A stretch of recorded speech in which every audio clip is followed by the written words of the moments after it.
Alex, Max, and Charles, back to back. Yeah. They're all going in the Hall of Fame. Yeah. Every single one of those fighters. Loves. I have so much respect for them. So much.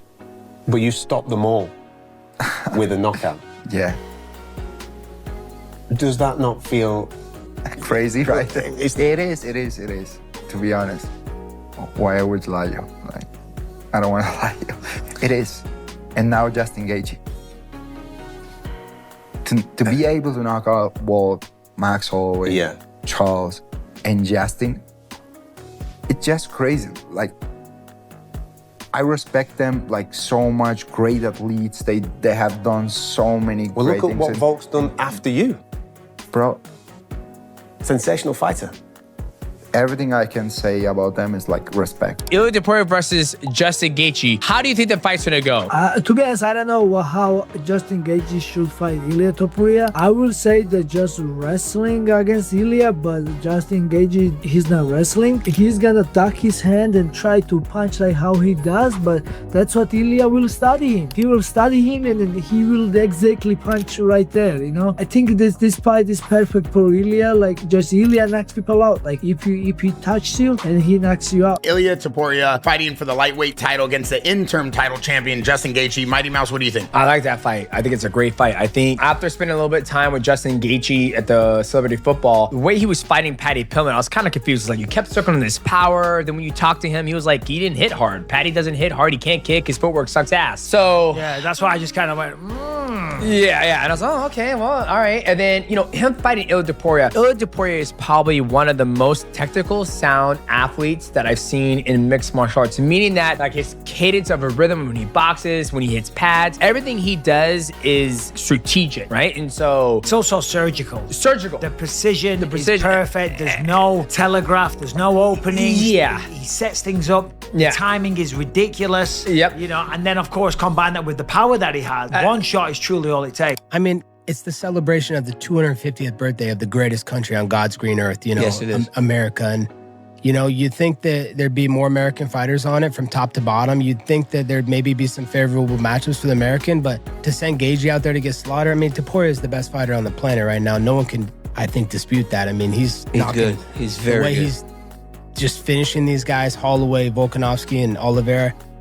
He's just on another level right now. He's in his prime, and you know, Gaethje's on his way down, and there's no, you know, beating Father Time. So, you know, I just feel like they could have put more Americans in bigger fights, and they didn't put the best American fighters on the card. You know, you put Gaethje, he's a good American fighter for sure, but you know, there's other great American fighters. I'm happy Sean O'Malley's on there. You know, he's going to put on a good show for sure, but. You know, Michael Chandler, 41, 42-year-old Michael Chandler, you know, he's a punching bag And that kid's good too. Roofy's good. Yeah, so another guy, he's getting sent to slaughter on our birthday for America. Yeah. And I'm not saying anything, but I've heard some of the stuff they're going to do to start the event. It's insane. It is mind-blowing. Will this be the biggest spectacle in the history of MMA? I don't see how you can outdo this. Like, it's going to outshine Note. As I say, outshine 300. Obviously, I've heard a couple of things, right? From good sources, very, very good sources of things that are going to happen. And it's just going to be mind-blowing. I'm in no position to be releasing that stuff and spoiling it. That's all to be surprises and stuff. But the production levels of what they're doing and the extra touches of what they're doing. I mean, Dana's already spoke about, you know, there's going to be 85,000 people across the street at the Ellipse. There's going to be all kinds of functions going on there and a lot of fun and fan interaction and engagements. And like, it's just going to be a huge I heard Trump say that people are going to walk into the Oval Office. They're going to get taped up and wrapped in the Oval Office. As the clock ticks down the seconds, the hype for the fight between Ilia Topuria and Justin Gaethje at the White House is not only speeding, but it's blowing up. Everyone has their views on the matter, whether it's analysts or fighters, and nobody seems to agree. Will this be the time that Topuria demonstrates his dominance over the division, or will Gaethje tear him apart and show him what true fighting prowess looks like? Let's break it down. Yeah. What are your early thoughts on Justin Gaethje versus Ilia Topuria? Ooh, tough fight. Yeah, I think, you know, Topuria is a data collector. He's going to see holes in the defense. I think some of those things that you and I talked about that maybe Justin was kind of overexposing. I think Topuria is going to look at those things and try to exploit those. If you're going to reverse engineer your game plan. And once you get to the point where the fighters themselves are giving you the breakdowns, the story only gets more heated. Even Merab Dvalishvili has admitted that there are certain factors that make it tough to determine a winning route for Gaethje to take. It is almost second nature for Gaethje to look for the exchange that would see him go in hard to return fire with all his strength. Who do you have for that fight? Ilia Topuria versus Justin Gaethje. I know you're going to pick Ilia. How do you think the fight's going to go? Like, what do you think Justin Gaethje could do to dethrone Ilia Topuria? So, to be honest, I don't know how Justin Gaethje should fight Ilia Topuria. I will say that just wrestling against Ilia, but Justin Gaethje, he's not wrestling. But I think the Justin, he's gonna tuck his hand and try to punch like how he does, but that's what Ilia will study him. He will study him and then he will exactly punch right there, you know? And I think this fight is perfect for Ilia, like, because Justin Gaethje, he just box and then throws cup kicks, which is Ilia does same thing. And then in exchange, just Ilia knocks people out. Like, if you exchange it, if he touches you, like But everyone seems to have a different take on this matchup between Ilia Topuria and Justin Gaethje. Analysts, fighters, and fans are all split, with no clear agreement on how it will play out. The big question is whether Topuria will continue his dominance over the division, or if Gaethje's raw, aggressive style will overwhelm him and prove what true fighting chaos looks like inside the cage. When fighters themselves start weighing in, the conversation only gets more intense. Merab Dvalishvili pointed out that there are certain factors that make it difficult to find a clear path to victory for Gaethje. His style is built around engaging in exchanges, stepping into danger, and firing. And he knocks you out. So, and then the thing is, Ilia, like, is getting better and better and better and better. You know, he, like, even last 3 fights results, like, he knocked out Volkanovski, Max Holloway, nobody did that, and Charles Oliveira, he said himself, nobody hit him like this. Wow. No, I can't wait. I can't wait to see it. Okay, well, now that we've covered everything. And then also, I can tell you, you know, I respect Arman Tsarukyan too, and he's a great athlete, great fighter. But I think since Ilia is championing this weight class, even if Arman fights Ilia stylistically, he beats Arman. Ooh. Because, yeah, you can't take Ilia down. It doesn't even make sense to wrestling with him, and then Arman has to box with Ilia too, and Ilia will knock out Arman Tsarukyan back with full power. That approach has made him one of the most exciting fighters in the sport, but it also creates openings that a calculated opponent can exploit. On the other side, Topuria's confidence continues to grow with every fight. It's not just about winning, but how he wins.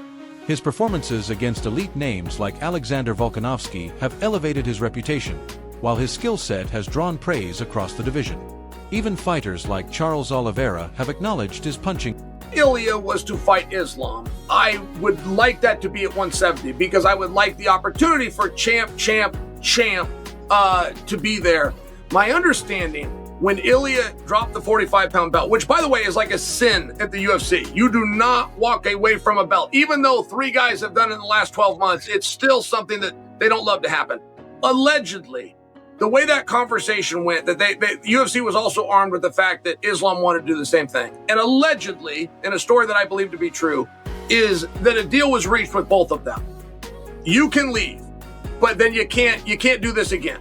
Both to Islam, you're going to stay at 170. Both to Ilia, you're going to stay at 55. Now, for a really big fight, I get where some things could change, but I love the idea. I love the idea of Ilia going all the way up to 170. I just don't know. Is he power? When you look at his technical growth and composure, the gap between him and many opponents may be bigger than people realize. There are already conversations about what comes next if Topuria gets the win. Chael Sonnen even suggested the possibility of him moving up to face Islam Makhachev at 170 pounds.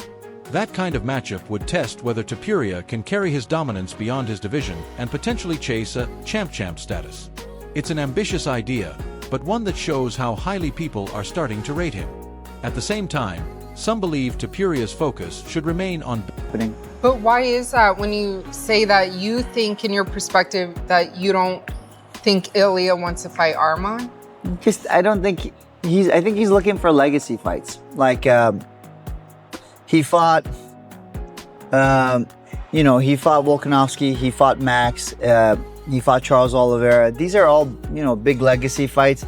And I think Arman is too, because Arman has a big future, But I think he's looking for those fights. I think Justin Gaethje, and then eventually from Justin Gaethje to Islam Makhachev. So I think he's looking for more legacy fights, and I don't think he sees Arman like that. And I think Arman is a tougher test too, So it's like, take a fight that might be easier and better for your legacy, and then finally go up to the main boss, which is Islam Makhachev. Building his legacy step by step.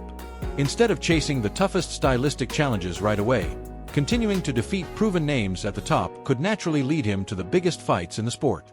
In that sense, each performance becomes less about proving skill and more about strengthening his place in the division's history. From a stylistic perspective, this fight is a clash of two completely different approaches. Gaethje thrives in chaos, turning fights into wild exchanges where structure breaks down and instinct takes over. It's messy, dangerous, and unpredictable. Topuria, on the other hand, operates with control. Because now it will be Ilia versus Justin Gaethje. What do you think the keys to victory are for each fighter, and who do you favor for that? For Justin, he always talks about car crashes. He needs to do that. He needs to, because if you watch him fight, you're like, man, this guy's not technical. How's he doing so good? But I think he's actually very technical. He just has a way of drawing you into his style. And that's what Justin needs to do. Turn the fight into a car crash. Don't let it be a clean boxing match. Because when you have a clean fight, Ilia is as good as they get. Like, he might be the best. That being said, I think for Ilia, it's essentially, I would recommend him to grapple, just like he did with Max Holloway. He did a little bit of grappling, a little bit of takedowns, a little bit of leg kicks, and then eventually he'll find and precision. He builds pressure carefully, mixes in different weapons, and avoids getting dragged into uncontrolled brawls. If the fight stays technical and measured, it clearly favors him. Fighters like Dricus du Plessis appreciate Gaethje's style for exactly what it is: pure aggression and forward pressure. It's the kind of approach that creates unforgettable wars, where neither fighter backs down. But that same style can be a... When it comes to fighting styles, a guy like Gaethje, I love his fighting style. Just the way he goes out there, caution to the wind, and I feel like I try to do that as well, because that's what we're in there for, is to go and fight. A double-edged sword. Against someone patient and calculated, those aggressive entries can become liabilities. That's where Topuria becomes especially dangerous. He doesn't just react, he studies his opponents in real time. With every exchange, he gathers information, identifies patterns, and looks for openings. Against a fighter like Gaethje, who willingly engages in high-risk moments, those openings can appear quickly. And at the highest level, one mistake is often all it takes to change the entire fight. Right now... Yeah. What are your early thoughts on Justin Gaethje versus Ilia Topuria? Ooh, tough fight. Tough fight. Yeah, I think, Topuria is a data collector. He's going to see holes in the defense. I think some of those things that you and I talked about that maybe Justin was kind of overexposing, I think Topuria is going to look at those things and try to exploit those. If you're going to reverse engineer your game plan. Whereas now, many see Topuria as one of the most complete fighters in the sport. Gaethje, meanwhile, remains one of the most explosive and entertaining forces in MMA. That contrast is what makes this matchup so special. Every exchange carries real danger, and the fight could shift instantly at any moment. For Gaethje, this feels like a crucial moment in his career. It could be one last major push toward undisputed gold, especially as a new generation of fighters begins to rise. Still, he has built his career on proving doubters wrong, using his knockout power to shut down hype and derail momentum. Counting him out has never been a safe move. You look at Ilia Topuria, though, in my mind, he's number 2 pound-for-pound fighter in the world. Maybe he's number 1 when it comes to overall skill set. Justin Gaethje, one of the more exciting fighters we've ever seen inside the octagon. Final opportunity. And I'm going to just jump number 2 because I'm giving away number 1 if I go to number 2. My number 1 fight out of everything that we're waiting to see, especially on the White House card, is Ilia Topuria versus Justin Gaethje. I think it's just, you look at, I'm trying to think, when I think about Alex Pereira and Ciryl, it's more, I can't wait to see Alex Pereira go into the octagon, do his walk. I can't wait to see him making that cold stare and the production team zooms in on his eyes when they're standing in the center and Bruce Buffer's announcing their names. And I can't wait to see him go in there and maybe get a knockout or maybe get caught by the bigger, stronger, faster man in Ciryl. But I don't have the same excitement as I do universally, the surrounding the entire fight in both fighters, as I do with Ilia Topuria. According to Chris Weidman, this fight represents a classic battle between power and precision. Gaethje always carries fight-ending ability, capable of turning everything around with a single strike. But Topuria brings a higher level of technical balance, combining sharp boxing, strong takedown defense, and solid grappling. Without relying on offensive wrestling, Gaethje may be forced into a striking battle, but not necessarily the kind of controlled fight that suits him best. In the end, it all comes down to whether chaos can break through control, or if precision can neutralize power. One fighter needs counting him out. Even people that know these fighters very well, guys like, Dustin Poirier and other fighters that have fought some of these men, they're like, I just think it's too much for Justin Gaethje to handle. But a guy like Justin Gaethje, who's been turning back all these young guns repeatedly, one after another, it shows that he's still got that ability in him, and he's still got that knockout power in him. But Ilia Topuria, Justin Gaethje, it's the fight that I'm most looking forward to on the books. Alex Pereira It's a wild, unpredictable fight, while the other thrives in structure and timing. And that's exactly why this isn't just another matchup. It's a collision of styles that could define a moment in the sport. So when these two finally meet, who takes it? Does Gaethje's power crack the system, or does Topuria's precision shut everything down? Everyone seems to have a different take on this matchup between Ilia Topuria and Justin Gaethje. Analysts, fighters, and fans are all split, with no clear agreement on how it will play out.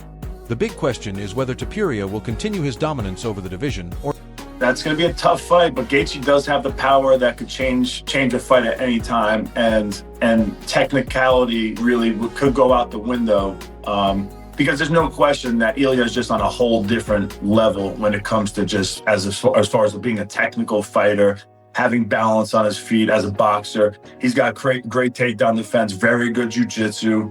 Gaethje doesn't use offensive wrestling, so you would think he'd be on his feet with him, and Gaethje's not going to be able to pick him apart like he did against Tony Ferguson, where we've probably seen the most strategic version and best version technical of Gaethje. So it would be a really tough fight for him. So the other thrives in structure and timing. And that's exactly why this isn't just another matchup. It's a collision of styles that could define a moment in the sport. So when these two finally meet, who takes it? Does Gaethje's power crack the system, or does Topuria's precision shut everything down?